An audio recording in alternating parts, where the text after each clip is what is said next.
human rights, healthcare, education, forestry, conservation, the Peace Corps, the Job Corps. You cannot name an area that Hubert Humphrey did not leave a legislative imprint. But he wasn't just out for himself. He knew that many of these issues would take a long time. And so what happens when something takes a long time? You have to build coalitions, you have to make friends, you have to work in a bipartisan partnership basis. That's exactly what he did.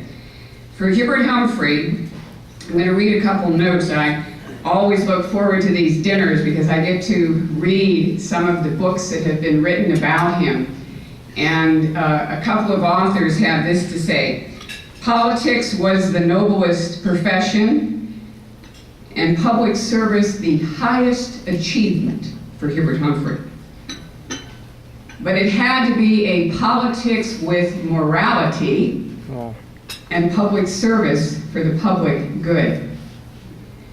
Principles always came before partisanship and ambition for Hubert Humphrey. He dedicated his life to turning his dream of America and the world into a reality.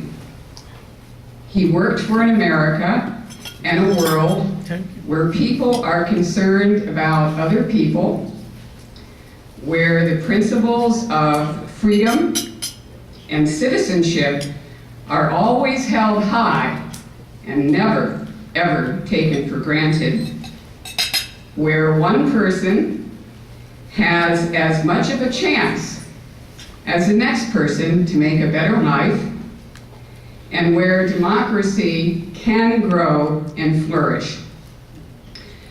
Others have shared that dream over the 2 centuries of our national life, but few have labored so intensely as Hubert Humphrey did to make that dream come true and expand the opportunities for each and every one of us.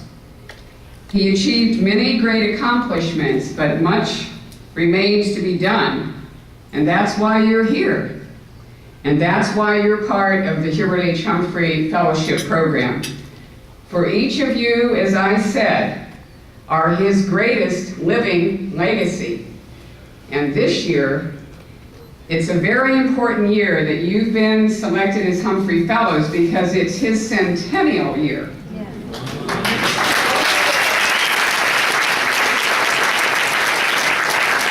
It's his 100th birthday on May 27th, 2011.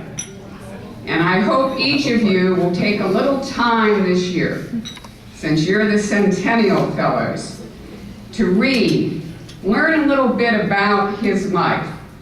And I'm sure you're going to find that he had something to say about each of your professions and something about your areas of expertise.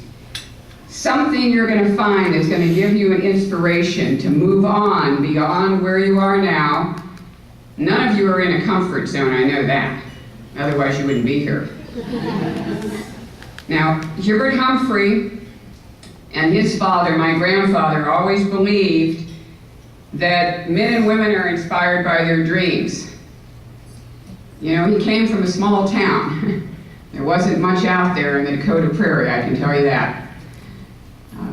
And you too must be inspired by your dreams, and I know that each of you, you're all great leaders, are going to return with great stories to tell of your achievements, and I hope I'm at that dinner. So thanks very much, and you're going to hear a great speaker now, Dr. Alan Rickman from University.